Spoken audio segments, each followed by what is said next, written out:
Selamat datang di video pembelajaran pengenalan sistem pernapasan dan pencernaan.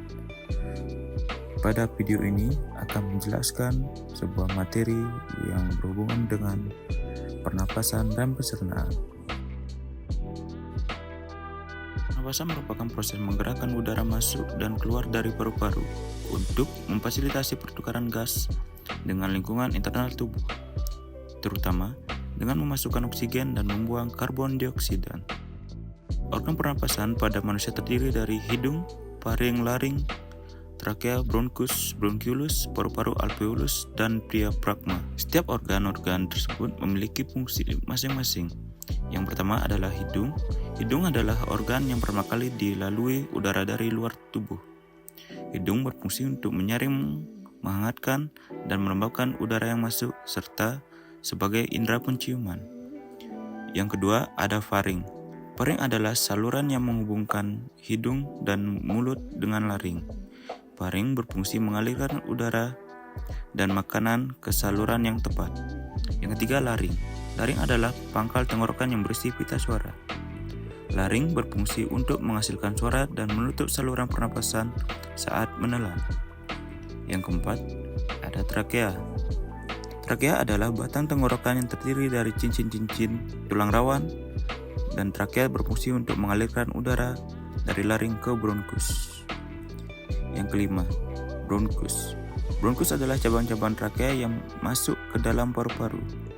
Bronkus berfungsi untuk mengalirkan udara dari trakea ke bronkiolus.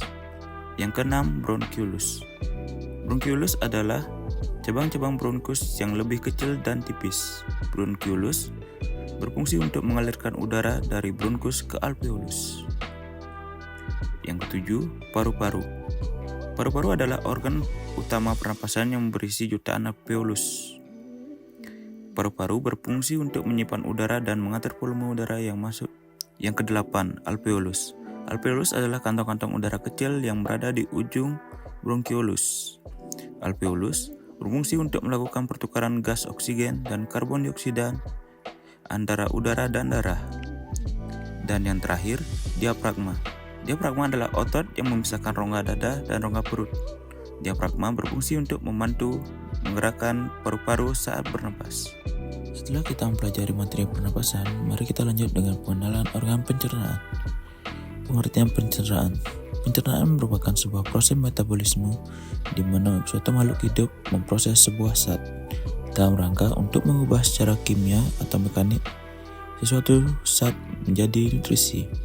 Pencernaan terjadi pada organisme multisel dan tingkat subsel. Organ yang pertama berperan dalam proses pencernaan adalah mulut. Mulut adalah organ yang berfungsi sebagai tempat masuknya makanan dan dimulainya proses pencernaan. Di dalam mulut terdapat gigi, lidah, dan kelenjar air liur yang membantu mengunyah, menelan, dan memecah makanan secara mekanis dan kimiawi. Kedua, kerongkongan. Kerongkongan adalah saluran yang menghubungkan mulut dengan lambung. Kerongkongan berfungsi untuk mengalirkan makanan yang telah ditelan menuju lambung dengan bantuan gerakan peristaltik. Ketiga, lambung. Lambung merupakan organ berbentuk kantong yang menampung makanan dari kerongkongan. Lambung berfungsi untuk melanjutkan proses pencernaan dengan mengeluarkan asam dan enzim yang kuat untuk menghancurkan makanan menjadi bentuk yang lebih kecil. Yang keempat, usus halus. Usus halus berfungsi untuk menyerap zat-zat gizi dari makanan yang telah dicerna oleh lambung dan kelenjar pencernaan lainnya, seperti pankreas, hati, dan empedu. Yang kelima, usus besar. Usus besar adalah saluran yang menghubungkan usus halus dengan anus. Usus berfungsi untuk menyerap air dan garam dari sisa-sisa makanan yang tidak dicerna, serta membentuk dan menyimpan feses. Dan yang terakhir adalah anus. Anus adalah bagian dari sistem pencernaan manusia yang berfungsi sebagai lubang keluar dari sistem pencernaan. Fungsi utama anus adalah mengeluarkan sisa-sisa makanan yang tidak dicerna oleh tubuh. Sekian video singkat pengenalan organ, pernapasan, dan pencernaan. Semoga berguna dan sampai jumpa di video selanjutnya.